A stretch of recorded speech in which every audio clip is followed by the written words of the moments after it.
This is an AQA A-level chemistry question on the topic of acids and bases. I'm going to recommend you pause on each section, trying them, and then review your answers when you're done.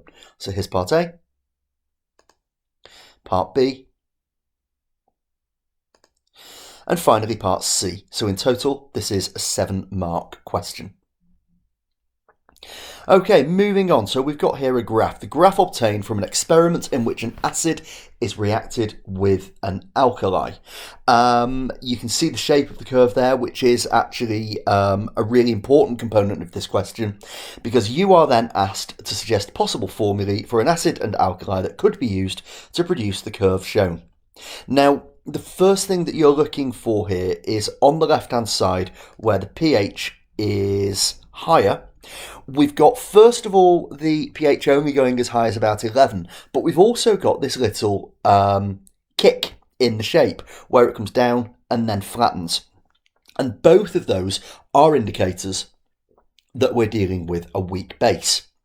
If we take a look at the other end of this graph, where the pH comes down as far as pH 1, and it's also a much more continuous line that we can see there in a straight line, then that tells us that we're dealing with a strong acid. So once you've understood that and you've recognised the shape of the graph, you simply have to pick a strong acid and a weak base or weak alkali.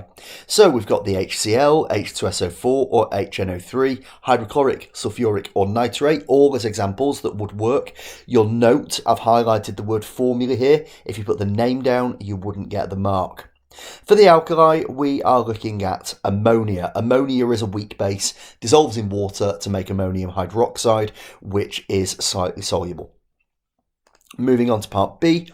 Suggest briefly a practical procedure that a student could use to obtain data from which the curve in the graph could be plotted.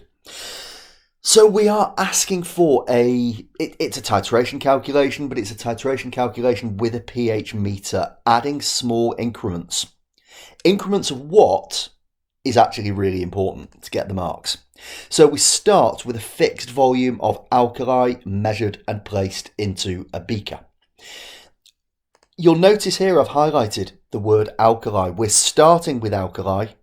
You could write a perfect method that would start with acid and go to alkali, but it wouldn't fit with this graph. So we're using the data presented to us. Once we've got that fixed volume, we add acid in small portions from a burette.